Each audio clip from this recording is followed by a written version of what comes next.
बद्रिका आश्रम में भ्रमण कर रहे हैं। तभी अचानक उदास मुख वाले नारद जी का दर्शन हुआ। नारद जी दौड़े चले जा रहे थे। चारों भैयाओं ने रोका, भैया अरे कहां भागे जा रहे हो, जरा ठहरो। नारद जी को रोका। नारद जी से पूछा, नारद अरे तुम ऐसे दौड़ लगा रहे हो जैसे किसी कृपण का धन चोरी हो जाता है। गतवित्तो यथा जनः, और संतों का परम धन होता है प्रभु नाम। नारद बताओ ना तुम क्यों दौड़े जा रहे हो। तो नारद जी ने क्यों दौड़े जा रहे हो उसका संपूर्ण विवरण बतलाया कि मैं समस्त पृथ्वी पर घूम लिया सत्संग की इच्छा से, पर कहीं पर भी मन को संतोष नहीं मिला। जहां भी गया अमंगल ही अमंगल देखने को मिला। एवं पश्चन कलेर दोषान् पर्यटन वनीमहम्, और इस प्रकार मंगल अमंगल देखते हुए पूरी पृथ्वी पर घूम लिया, और कहीं भी मेरे मन को चैन नहीं मिला, संतोष नहीं मिला, आनंद नहीं मिला, शांति नहीं मिली। अंत में जब मैं वृंदावन की भूमि मर गया तो वहां भी मैंने एक आश्चर्य देखा कि एक युवती नव यौवना है, किंतु उसकी गोदी में दो वृद्ध लेटे हुए हैं। जब मैंने उनसे पूछा तो उन्होंने बतलाया कि अहम भक्ति ऋतिक क्या था, कि मैं भक्ति महारानी हूं और ये दो मेरे बेटा हैं, ज्ञान वैराग्य नामानो। ज्ञान और वैराग्य दो मेरे बेटा हैं। उन्होंने कहा, नारद जी यदि आप मेरे दोनों पुत्रों को पुष्ट कर दें तो बड़ी कृपा होगी।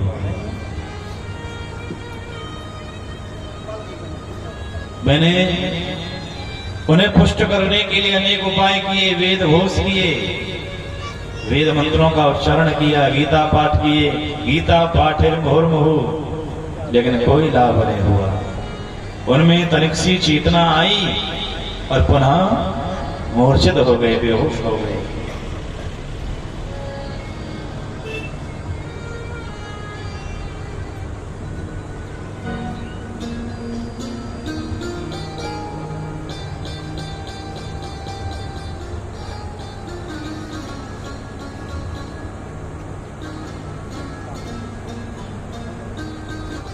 बोलिए राधा वल्लभ लाल की, संत श्री कारे बाबा की, श्री सूरदास जी महाराज की, श्री रूपदास जी महाराज की। जय जय श्री राधे।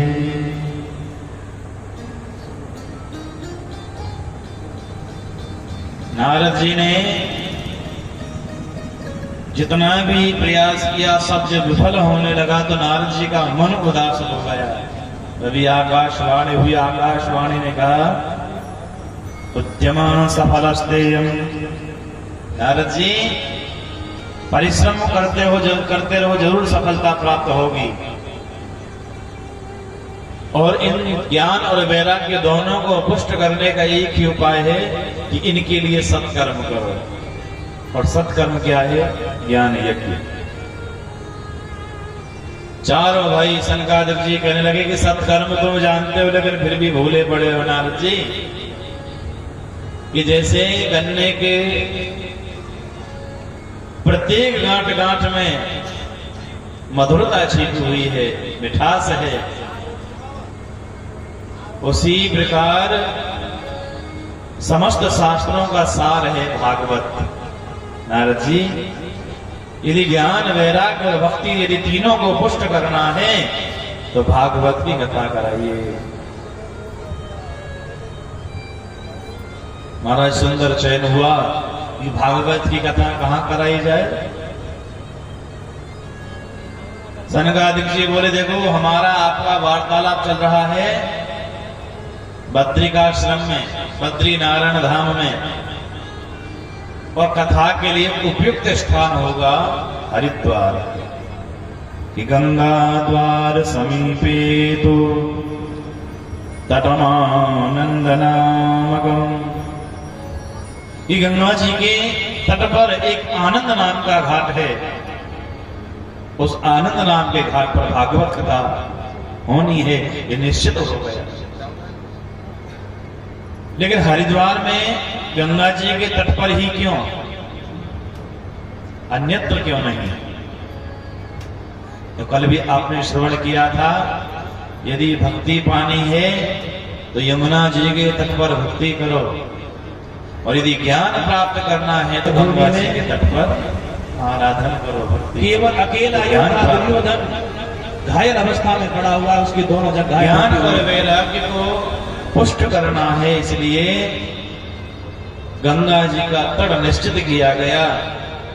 और हरिद्वार इसलिए कि जो नीचे वाले हैं, यानी का मतलब जो घर संसारी हैं, यदि वो कथा श्रवण करना चाहते हैं थोड़े से ऊपर पहुंचे हरिद्वार। और जो योगी जन हैं, जो गुफाओं में, कंदराओं में, पहाड़ों में रहते हैं, यदि उन्हें भगवत कथा श्रवण करने हैं तो थोड़े से नीचे आए। इसलिए मध्य की भूमि का चयन वेदना से करा रहा है।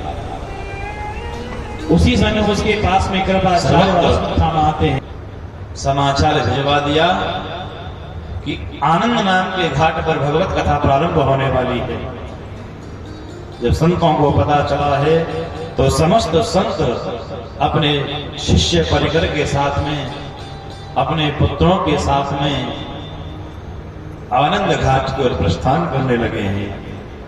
कि भृगुर्वसिष्ठश्च च्यवनश्च गौतमो मेधातिथिर्देवलदेवरातौ रामस्तथा गाधिसुतश्च साकलो मृकंडपुत्रात् जपत्पलादा। प्रभु जी आए हैं, वशिष्ठ जी, गौतम जी, भगवान परशुराम, विश्वामित्र और स्वयं भगवान व्यास भी कथा श्रवण करने के लिए आए हैं। समस्त संत मंडली सुंदर स्थान देख करके बैठ जाते हैं कथा सुनने के लिए। और व्यास गद्दी पर सुशोभित हुए हैं चारों भैया, शनक, सनंदन, सनातन और सनत भगवान। और व्यास गद्दी कैसे बनाई है? गंगा जी की कोमल बालू है, उसी को इकट्ठा कर दिया है, उसी का एक चबूतरा सा बनाया और चारों भैया उसी गद्दी पर बैठकर से सुशोभित करने लगे। नारद जी मुख्य श्रोता बने हैं। जैसे ही कथा प्रारंभ हुई, कथा के आरंभ में जय जयकार की ध्वनि सुनाई देती है, जय जयकार करते हैं, बोली राधा वल्लभ लाल की जय। शब्दो नमः शब्दा शंख शब्दस्तथैव च। भगवान के नाम की जय जयकार हुई, सभी को प्रणाम किया गया, नमस्कार की ध्वनि सुनाई दे रही है, शंख ध्वनि हुई और सनकादिक जी कथा प्रारंभ करने लगे और कहते हैं, नारद जी, ये जो भागवत की कथा है इसे हमेशा श्रवण करना चाहिए। कि सदा शेप्या श्रीमद् भागवती कथा यस्याः श्रवण मात्रेण हरिश्चित्तम् समाश्रये। इस कथा के श्रवण करने से भगवान नारायण मेरे वल्लभ जी हृदय में आकर के विराजित हो जाते हैं।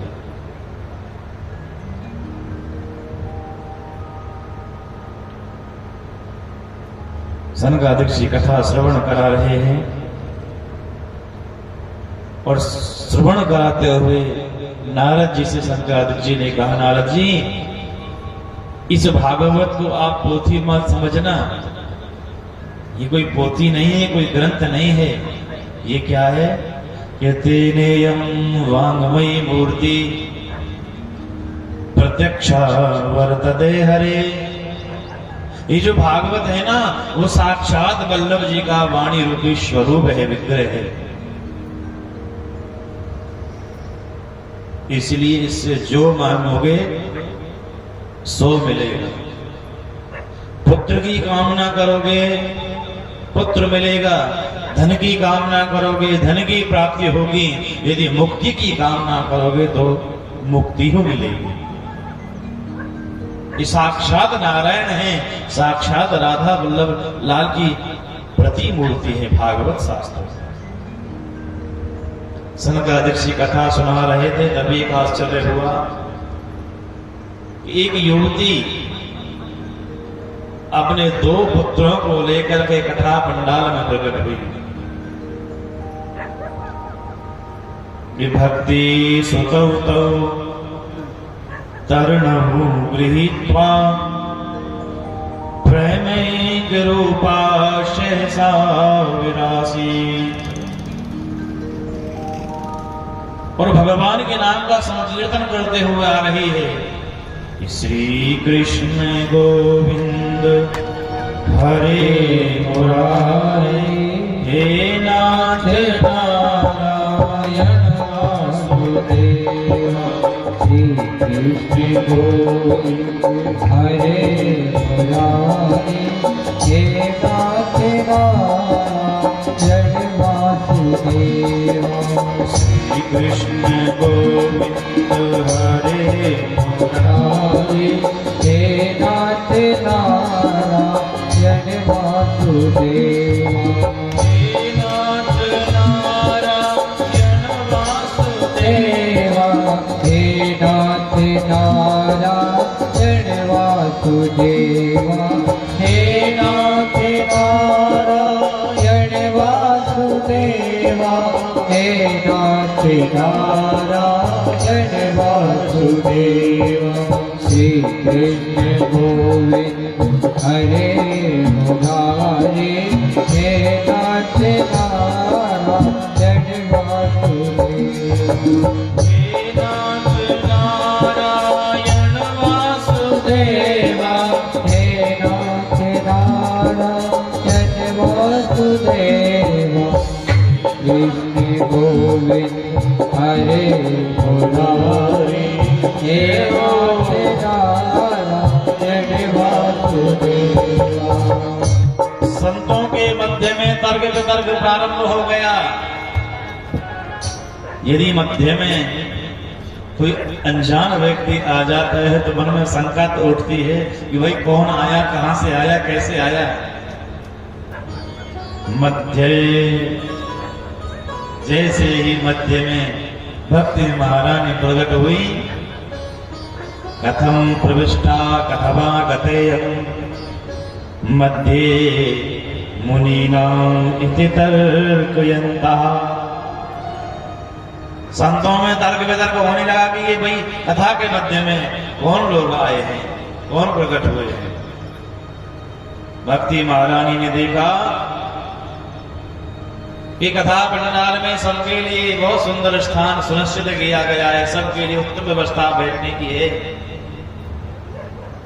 पर भक्ति महारानी के लिए बैठने के लिए कोई स्थान नहीं है। कोई रिक्त स्थान जब नहीं देखा तो भक्ति महारानी ने सनकादिक जी से पूछा, गुरुदेव ये तो बताओ कि मैं कहां बैठूं, मेरे लिए कोई स्थान बताइए।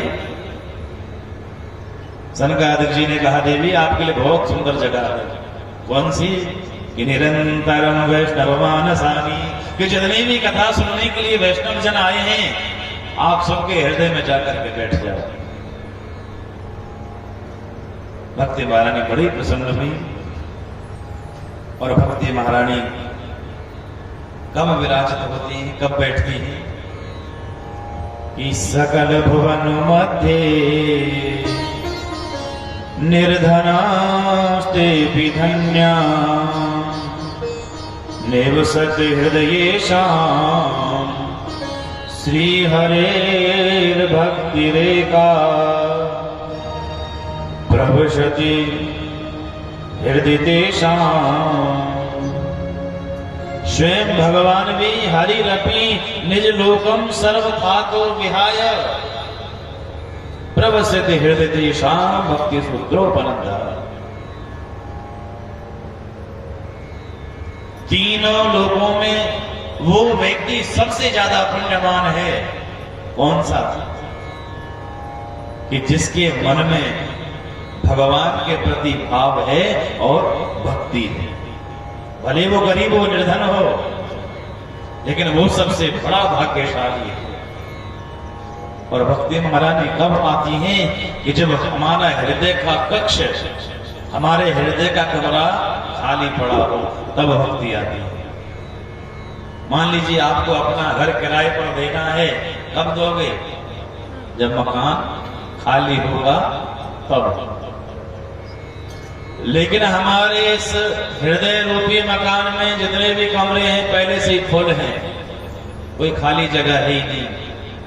काम से भरे पड़े हैं, क्रोध से भरे पड़े हैं, ईर्ष्या, देश, लोभ, कपट, छल, छिद्र सबसे भरे पड़े हैं। तो भक्ति महारानी के लिए कोई जगह ही नहीं।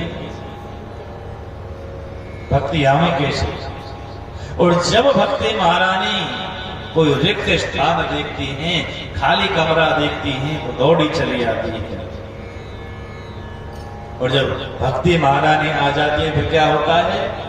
उनके पीछे पीछे वल्लभ भी चले जाते हैं। हरि रपि निज लोकम, भगवान भी अपना लोक छोड़ देते हैं। फिर उनको गोलोक धाम में मन नहीं लगता, बैकुंठ में नहीं बैठते, दौड़े चले जाते हैं। सर्वथा तो विहाय प्रवसते हृदय देशाम, भगवान भी उनके हृदय में प्रवेश कर जाते हैं। भक्ति सूत्रोपनंदा है। और क्या होता है कि भक्ति रूपी डोरी से बंध जाते हैं। बात समझ में आई? भगवान भक्ति सूत्रोपनंदा, भक्ति रूपी डोरी से बंध जाते हैं। अभी आप यहां स्वतंत्र बैठे हो, जब मन करे तब आओगे, जब इच्छा होगी तब जाओगे। यदि बाहर से गेट बंद कर दिया जाए तो आप अपनी मर्जी से नहीं जा सकते। उसी प्रकार जब भक्ति अपने प्रेम की रस्सी से, भक्ति से जब ठाकुर जी को बांध देती हैं, तो भगवान भी प्रसन्न होकर के बंधन में बंध जाते हैं। नारद जी बड़े प्रसन्न हुए, कहा गुरुदेव आप जब व्यास गद्दी पर बैठे हो तो मेरे अग्रज नहीं हो, मेरे भैया नहीं हो। जब आप मुझे ज्ञान दे रहे तो आप मेरे गुरु तुल्य हो, गुरु समान हो। इसलिए हे गुरुदेव, मुझे आज इस बात का ज्ञान तो हो गया कि भागवत कथा श्रवण करने से भक्ति, ज्ञान और वैराग्य तीनों पुष्ट हो जाते हैं, जवान हो जाते हैं। लेकिन गुरुदेव, मैं ये जानना चाहता हूं कि इस भागवत के और क्या क्या लाभ हैं और क्या क्या फायदे हैं, और कौन कौन से जीव इससे विशुद्ध हो जाते हैं। कि के विशुद्धंति वदन्तु मह्यम, मुझे बतलाइए। सनकादिक जी ने कहा, नारद जी ये बात ही छोड़ दो कि कौन कौन विशुद्ध होते हैं। अरे जिसने जीवन भर पापाचार किया हो, जिसने जीवन भर मिथ्याचार किया हो, जिसने जीवन भर व्यभिचार किया हो, यदि वो अधम से अधम पापी भी इस भागवत कथा को सुन लेता है, श्रवण कर लेता है, विशुद्ध हो जाता है। सनकादिक जी करें, नारद जी इस विषय में मैं आपकी कथा श्रवण कराता हूं। बहुत समय पहले की बात है कि तुंगभद्रा नदी के किनारे पर एक ब्राह्मण विराजते थे। ब्राह्मण देवता का नाम था आत्मदेव शर्मा। भगवान की भक्ति करने वाले तपोनिष्ठ ब्राह्मण थे आत्मदेव शर्मा। जीवन में कभी किसी से कुछ नहीं मांगा, जो प्रेम से मिला उसी में संतुष्ट रहते थे आत्मदेव जी।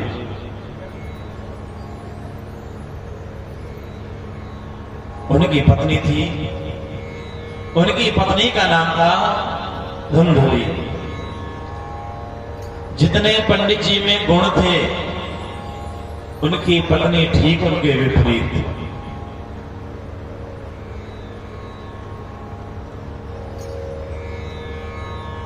उनकी पत्नी लोक वार्ता रता क्रूरा प्रायसो बहुजल्पिका सूरा च ग्रह कृत्येषु कृपणा कलह प्रिया। धुंधली कैसी थी? लोक वार्ता रता क्रूरा, दिन भर गप्पे हाँकती थी, व्यर्थ की वार्तालाप, व्यर्थ की बातचीत करती थी, एक नंबर की लड़ाकू थी। कोई एक बार कुछ कह के तो दिखावे, फिर पीछा नहीं छोड़ती थी। प्रायसो बहुजल्पिका। बहुजल्पिका का अर्थ होता है यदि दो लोग मध्य में आपस में बातचीत कर रहे हो तो मध्य में आकर उन्हें जरूर रोकती थी, अपनी उसे अवश्य काम बढ़ानी। और बहुत से लोगों की आदत होती है, और वही आदत धुंधली की। सूराच ग्रह कृत्येषु, घर का काम करने में बड़ी निपुण थी, बड़ी कुशल थी। और आगे क्या बताया? कृपणा, एक नंबर की लोभी। किसी को देना नहीं जानती थी पर लेना अवश्य जानती थी। कलह प्रिया, जब तक किसी के साथ में लड़ाई ना करे तब तक उसकी रोटी नहीं पचती थी। उसका भोजन तभी पचता था जब किसी ना किसी के साथ में लट हो जाए।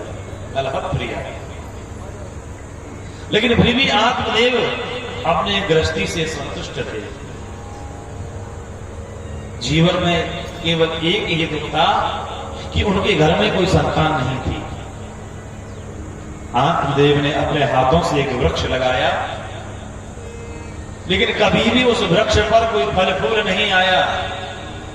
आत्मदेव ने अपने घर में एक गाय पाली, लेकिन उस गाय ने भी कोई बच्चा नहीं दिया। एक दिन एकांत में बैठकर मन ही मन आत्मदेव सोचने लगे, इस जीवन से क्या लाभ? मैंने गाय पाली, उसने भी कोई बच्चा नहीं दिया। मैंने अपने हाथों से पेड़ लगाया, उस पर भी कोई फल नहीं आया, और हमारी भी अभी तक कोई संतान नहीं हुई। मुझे इस जीवन का त्याग कर देना चाहिए। ऐसा मन में विचार करके आत्मदेव घर छोड़ने के लिए तैयार हो जाते हैं। गृहं त्यक्त्वा वनं गतः, और घर छोड़ करके आत्मदेव वन के लिए चले गए। जब चलते चलते थक गए तो जंगल में जाकर एक वृक्ष के नीचे बैठ गए और अपने जीवन की घटनाओं को याद करके जोर जोर से विलाप करने लगे, जोर जोर से रोने लगे कि हे विधाता, तुमने मुझे जीवन तो दिया, पर जीवन में पुत्र का अभाव रखा है, संतान का अभाव रहा है। जब आत्मदेव जोर जोर से रो रहे थे तभी वहीं पास एक पगडंडी निकलती थी। उस पगडंडी से एक संत गुजर रहे थे, जा रहे थे रास्ते से। जब उस संत ने रोने की आवाज सुनी तो मन में विचार आया कि इस घनघोर जंगल में शायद कोई भगवान से मिलने के लिए रो रहा है, कोई भगवान के लिए रो रहा है। संत ने विचार किया कि भाई चलो मार्गदर्शन करते हैं, क्योंकि संतों का जब हृदय होता ना बड़ा निर्मल और कोमल होता है। संत हृदय नवनीत समान। संत को दया आ गई। संत आत्मदेव ब्राह्मण के पास में आए और सन्यासी महात्मा ने पूछा कि कथम रोदसी विप्रत्वम्, काते चिंता बलेयसी वदत्वं सत्वरं मह्यं स्वस्य दुःखस्य कारणम्। हे ब्राह्मण देवता, आप क्यों इतनी जोर से रोए जा रहे हो? आप अपने रोने का संपूर्ण कारण मुझे विस्तार से बतलाइए ना कि आप क्यों रो रहे हो। ब्राह्मण देवता ने कहा, महाराज क्या बताऊं, मैं अपने जीवन से इतना दुखी हूं कि मेरे जितना इस संसार में कोई दुखी नहीं हो सकता है जितना दुखी मैं हूं। हे सुंदर भगवान, किम ब्रवीमि से दुखम पूर्व पापेन संचितम मदीया पूर्वजास्तोयम कवोष्णम भुंजते। शायद मुझे लगता है मैंने पिछले जन्म में कोई जघन्य अपराध किए हैं, घोर पाप किए हैं कि जिनका फल मैं इस जन्म में भुगत रहा, भोग रहा। संत ने पूछा, क्या दुख है, बता तो सही। ब्राह्मण ने कहा, महाराज ठाकुर जी ने आज तक मुझे कोई संतान नहीं दी, पहला दुख तो ये। दूसरा इस बात का दुख है कि मैंने गौ माता पाली और जब से वो गौ माता मेरे घर में आई तब से उसने भी कोई बच्चा नहीं दिया। और तीसरा दुख ये है कि मैंने अपने घर में एक पौधा लगाया, वृक्ष लगाया, लेकिन उस पर भी कभी कोई फल नहीं आया। हे संत भगवान, यदि मैं इतना पापी हूं, इतना बुरा हूं, तो मुझे जीवित नहीं रहना चाहिए। संत ने कहा, रे पगले, अरे तो बेटा बेटी के लिए रोता है। ये बेटा बेटी तभी तक के है कि जब तक तेरी गांठ में पैसा है। जब तक तेरी श्वास चलेगी तब तक ये सारे रिश्ते नाते हैं। और जब तू चारपाई में लेट जाएगा ना और प्यासा चारपाई पर पड़ा रहेगा, बारंबार अन्य विनय करेगा कि मुझे कोई एक गिलास पानी तो दो, तेरी वही संतान जिसके लिए तुझे रात दिन कमाया वही तुझे ताने मारेंगी कि बाबा पे शांति ते ना रह जाए, पूरे दिन जोर मचावे, अरे मर जा तो हमारा भी पिंड छूटे। संत ने कहा, अरे ब्राह्मण, मुंचा ज्ञानम प्रजारूपम बलिष्ठा कर्मणो गति विवेकम तु समासाद्य त्यज संसार वासनाम। अरे ब्राह्मण देवता, संसार में कोई किसी का नहीं है, इसलिए इस वासनाओं को छोड़ो और विवेक से भगवान का भजन करो, इससे तुम्हारी मुक्ति होगी और इसी से तुम्हारा कल्याण होगा। ब्राह्मण बोला, महाराज तुम तो ठहरे बाबा जी। और बाबा जी ने कहा, पतो को औलाद को सुख क्या है, संतान को सुख क्या है? कि गृहस्थो सरसो लोके पुत्र पौत्र समन्विता। अरे तुम क्या जानो गृहस्थ का सुख क्या है? जब छोटो सो बालक घर में तोतली भाषा में पापा पापा कह के बोले तो महाराज कानन में रसगुल्ला सा घुल जाए, इतनी मधुरता आती है। महाराज आप चाहे कुछ भी कहो, आपकी एक भी ज्ञान की बात मेरी बुद्धि में नहीं बैठ रही है। यदि आप मुझे कुछ दे सकते हो, यदि आप मेरे दुख को दूर कर सकते हो, तो मेरा दुख दूर होगा संतान से। आप मुझे कोई बेटा बेटी दो, और यदि आपने ऐसा नहीं किया तो मैं सर पटक पटक के आपके सामने मर जाऊंगा। संत ने कहा, भैया ठहरो, मैं जानना चाहता हूं, देखता हूं कि सच में तुम्हारे भाग्य में संतान सुख है अथवा नहीं। संत ने आंखें बंद की, अगले पल आंख खोल करके बोले, अरे ब्राह्मण देवता, तुम्हारे जन्म में कोई संतान सुख नहीं है। आत्मदेव जोर से सर पटकने लगा, रोने लगा, बोले महाराज मुझे तो संतान चाहिए, अरे मुझे तो बेटा चाहिए, यदि आपने मुझे संतान नहीं दी तो मैं सर पटक पटक के तुम्हारे सामने मर जाऊंगा। करके दुर्योधन बड़ा प्रसन्न और हुआ। ध्यान रखना मैं एक ब्राह्मण हूँ, इसलिए तुम्हें ब्रह्म हत्या लगेगी। मेरा हृदय गदगद हो गया है। और तो संत घबरा गए, भैया अच्छे भले अपने रास्ते से जा रहे थे, अरे अच्छी मैं राह अपने पर हाथों से टुकड़े टुकड़े करूंगा। नंद ने कहा भैया और ठहरो। जैसे दुर्योधन ने हाथ में लेकर और सिर ध्यान को लगा कर के देखा दबाया, कि तुम्हारे जैसे हाथ छोटा में सा बच्चा बच्चा योग है। वो संत ने आंखें बंद की टुकड़े और अगले ही पल नेत्र खोल करके कहा, ब्राह्मण देवता मैंने अपना ध्यान लगा करके सब जान लिया है कि तुम्हारे इस जन्म में नहीं, अगले 7 जन्मों तक भी कोई संतान योग नहीं है।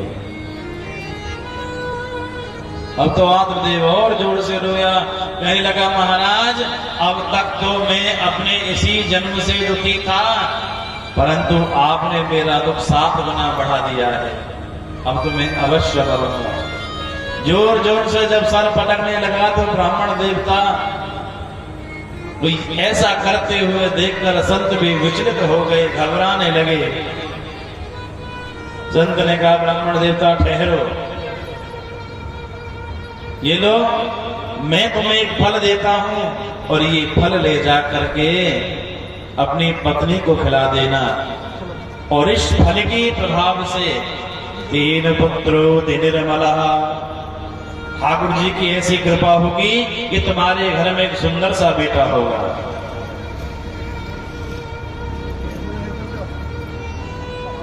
संत ने फल ब्राह्मण को दिया, आत्मदेव बड़ा प्रसन्न हो गया।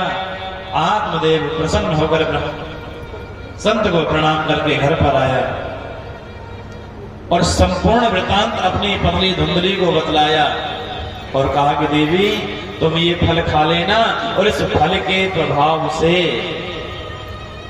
इस फल से तुम्हें एक सुंदर सा बेटा होगा, ठाकुर जी की परम कृपा होगी। धुंधली ने कहा महाराज मैं स्नान करके फल खा लूंगी, आप अपना कार्य कीजिए। आत्मदेव अपने कार्य में लग गए। धुंधली ने फल हाथ में लिया और विचार करने लगी, यदि मैं ये फल खाऊंगी तो मेरा पेट बढ़ जाएगा, अब मैं कितनी सुंदर लगती हूँ, जब मेरा मोटा पेट हो जाएगा तो मेरी सुंदरता घट जाएगी, जब बड़ा पेट हो जाएगा तो मेरा भोजन भी अल्प हो जाएगा, कम हो जाएगा, जब भोजन कम करूंगी तो कमजोरी आएगी, और कमजोरी यदि मुझ में आ गई तो मैं घर का काम कैसे करूंगी। ये फल भक्षेन गर्भश्चात् गर्भिणो गर्भवृद्धिता स्वल्प भक्षम ततो शक्तिर् गृह कार्यम कथम भवे। और यदि कदाचित ऐसा हुआ कि किसी दूसरे राजा ने हमारे यहाँ आक्रमण कर दिया अथवा गांव में आग लग गई तो सब लोग तो यहाँ से भाग जाएंगे, पर मैं गर्भिणी अपना इतना बड़ा पेट लेकर के भाग नहीं पाऊंगी, मैं तो यहीं पड़ी पड़ी मर जाऊंगी चिल्लाते चिल्लाते। देवाध्याकी प्रसिद्ध ग्रामे पलायने गर्भिणी कथम। और सबसे बड़ा दुख होता है यदि बच्चा घर में हो जाए तो लालन पालन करने का, बड़ी सेवा करनी पड़ती है बच्चे की।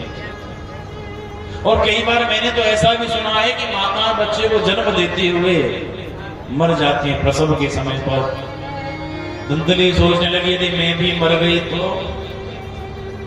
मेरे पीछे तो कोई रोने वाला भी नहीं है, मेरे पीछे कौन सिर पटकेगा। इतने में धुंधली की छोटी बहन आई, वो गर्भवती थी। उसने धुंधली से पूछा कि बहन जी क्यों दुखी हो, क्यों चिंता में बैठी हो।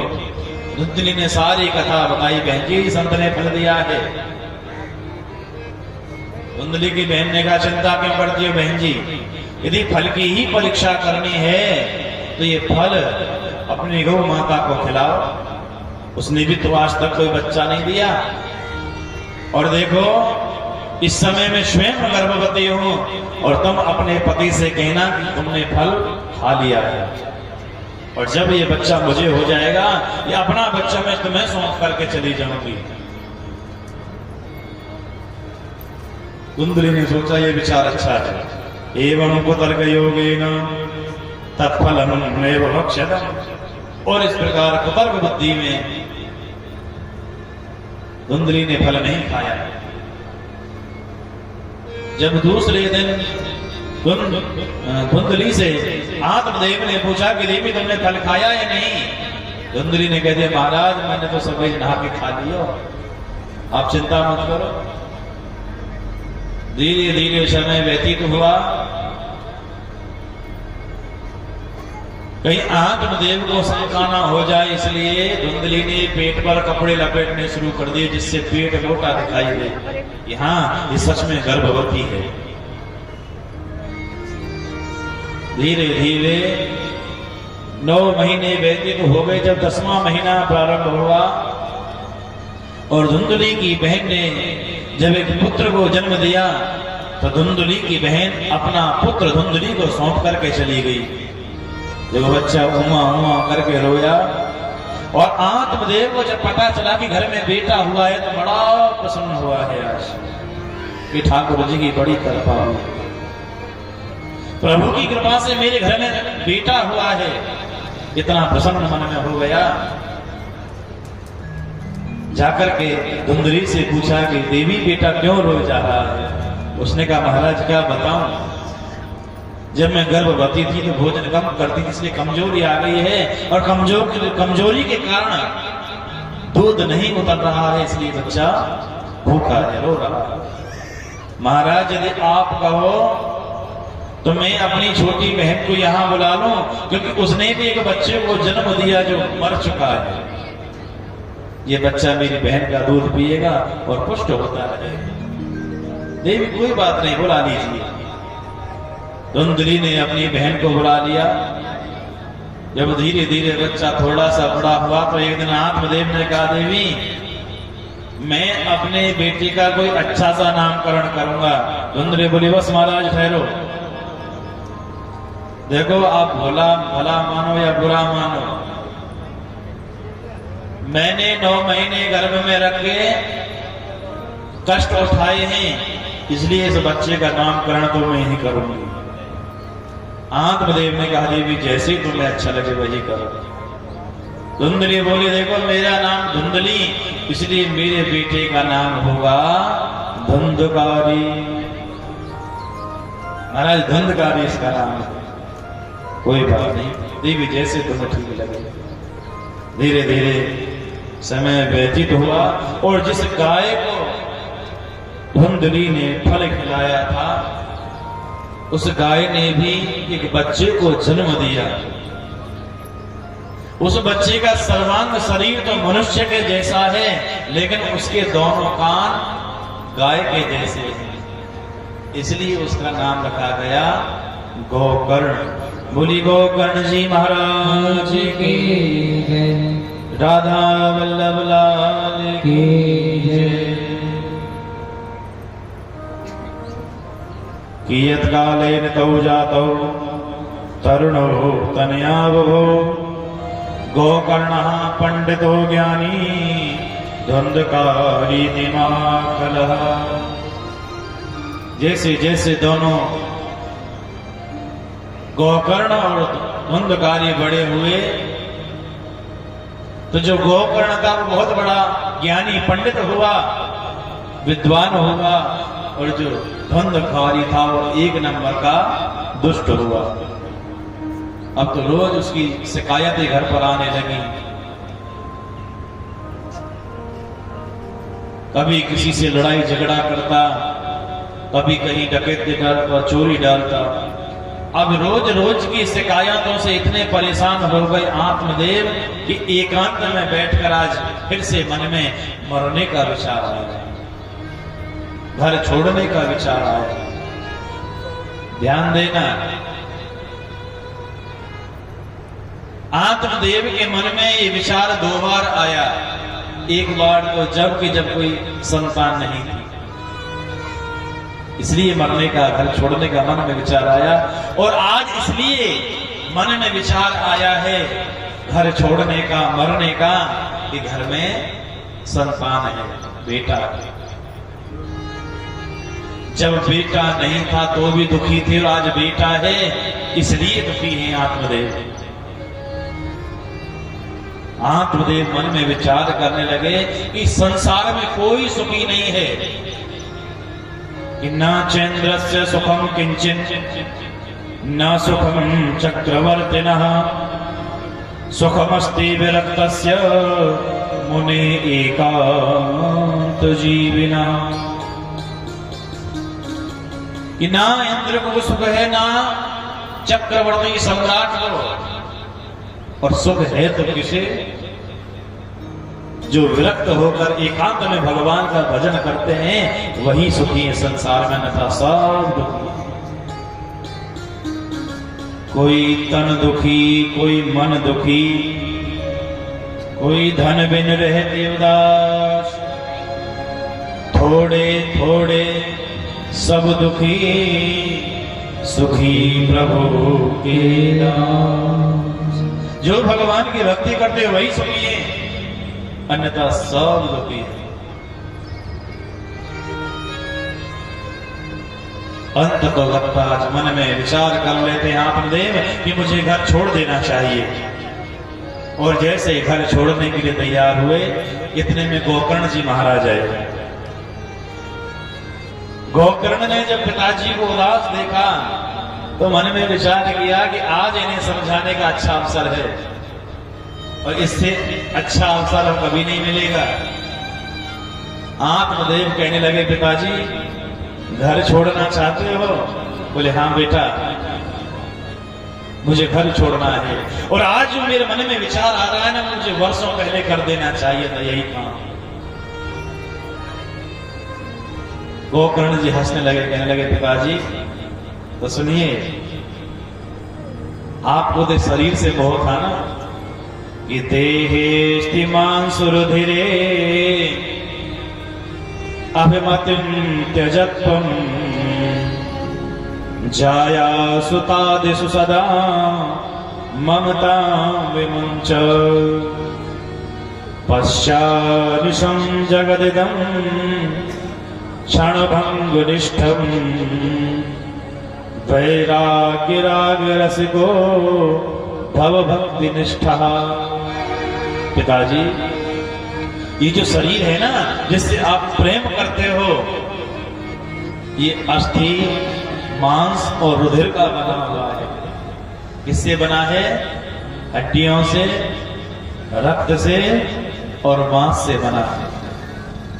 और जब तक इस शरीर में श्वास है तभी तक प्रेम रहता है, और जैसे ही श्वास का आवागमन बंद हुआ फिर कोई घर में नहीं रख पाता है। फिर तो बस ये कहते हैं, कुछ ना भैया ले चलो। जिसने जीवन भर कमाया, जिसने अपना खून पसीना एक करके परिवार को सींचा है, परिवार का सिंचन किया है, आज वही व्यक्ति उनके लिए भार बन जाता है। उसे 10 मिनट रखना भी भारी पड़ जाता है। इसलिए पिताजी, ये शरीर तो नश्वर है, एक ना एक दिन नष्ट हो जाएगा, इसलिए इस देहाभिमान को छोड़ दीजिए।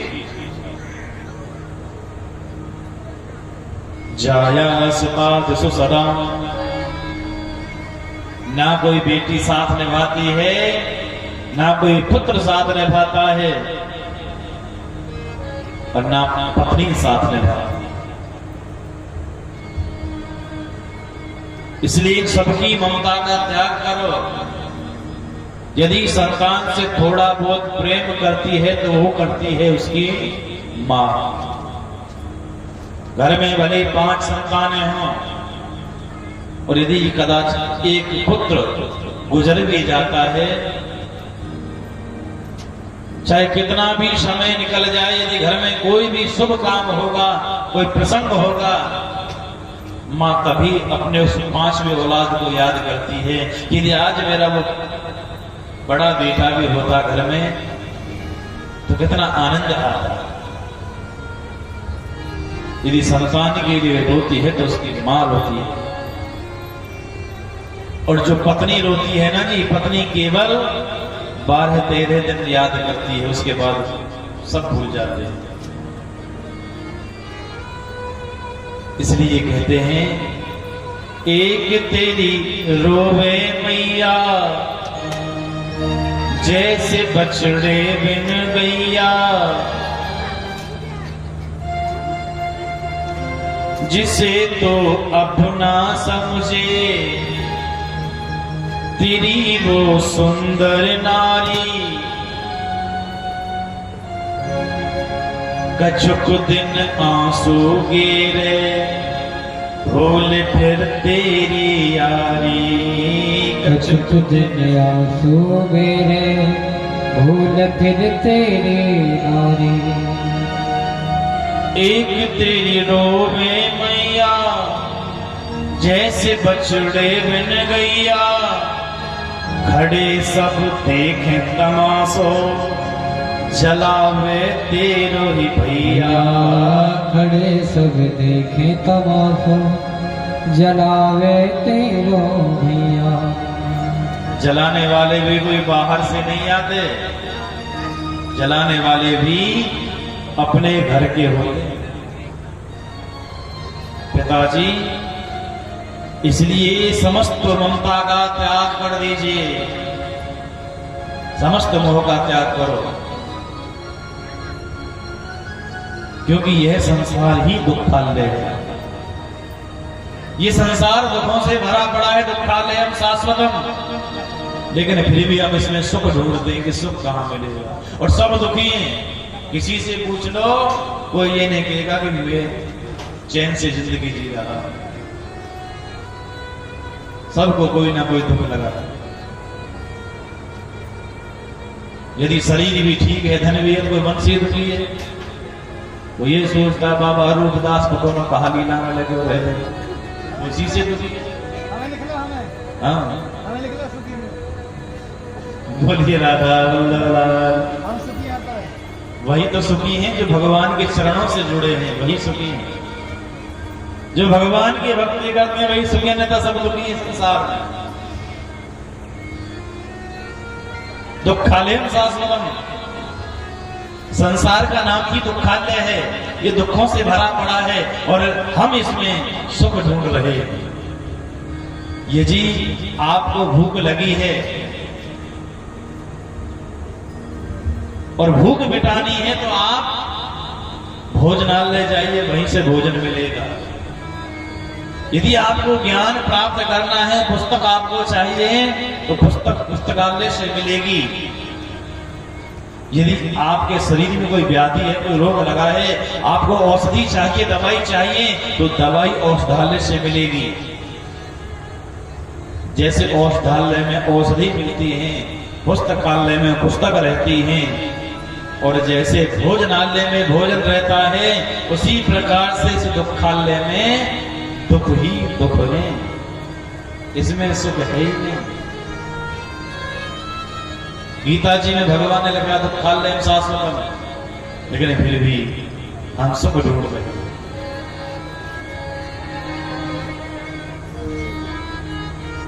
पश्चानिशं जगदिदं क्षणभंगनिष्ठं, इस संसार को आप क्षणभंगुर समझो, नष्ट होने वाला है। आज नहीं तो कल जरूर नष्ट होगा। पिताजी, मन में ऐसा विचार करो कि जिसकी उत्पत्ति है उसका अंत भी निश्चित है, और ऐसा मन में विचार करके विरक्तों के साथ में लग जाइए, भगवान का भजन करो।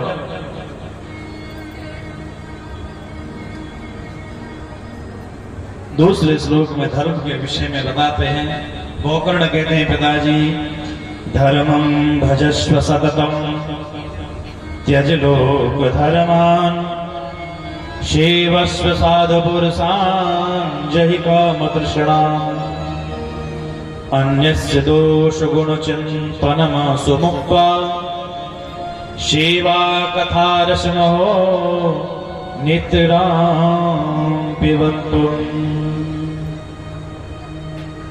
ये धर्म का आश्रय लीजिए, धर्म को भजो और धर्म का आचरण करोगे, धर्म पर चलोगे तो धर्म तुम्हारी रक्षा करेगा। और जो लौकिक धर्म है उनका त्याग कर दीजिए। 3 प्रकार के धर्म बताए। एक भागवत धर्म, भगवान की भक्ति भी करो, ये भी आपका धर्म है। दूसरा धर्म बताया पारमार्थिक धर्म। यदि पड़ोसी परेशान है और उसे आपकी मदद की जरूरत है तो आपका कर्तव्य बनता है कि उसकी मदद करें। तो किसी दिन आप भी मुसीबत में पड़ सकते हैं, इसलिए परमार्थ भी करो, दूसरों की मदद भी करो। और तीसरा बताया लौकिक धर्म। हमारा लौकिक धर्म क्या है कि जब हम गृहस्थ आश्रम में हैं, पत्नी बच्चे वाले हैं, तो हमारा पहला कर्तव्य है कि इन सबका पालन पोषण करें, इनकी आवश्यकताओं की पूर्ति करें। ऐसा नहीं कथा सुनने के भैया ना रूपदास बाबा कह रहे हैं कि मैं सुखी धाम के बाबा जी बन जाऊं। आपका पहला कर्तव्य है कि आपका जो लौकिक धर्म है, जब आपकी संतानें अपने पैरों पर खड़ी हो जाएं, तब आपका वानप्रस्थ प्रारंभ होगा। गृहस्थ का त्याग करके वानप्रस्थ में आ जाएंगे। वो बाबा जी बोलो, वो भजन करो। और हमारा जो मन है ना, वही बंधन का और मोक्ष का कारण बनता है। यदि हमारा मन भगवान में लग गया तो मुक्ति हो जाएगी, और यदि मन संसार में लग गया तो फिर इसी चक्कर में पड़े रहेंगे जन्म मरण के। मन एव मनुष्याणां कारणं बंध मोक्षणं। और मन को यदि ऊपर उठाना है तो सदगुरुदेव भगवान के शरण लो, और सदगुरुदेव भगवान के शरण में जाकर के मन को ऊपर उठाओ और मन को भगवान में लगाओ। और जब मन भगवान में लगेगा तभी आपका कल्याण होगा। इसलिए संतों की संगति करो, उसी से आपका कल्याण होगा। इसलिए कहते हैं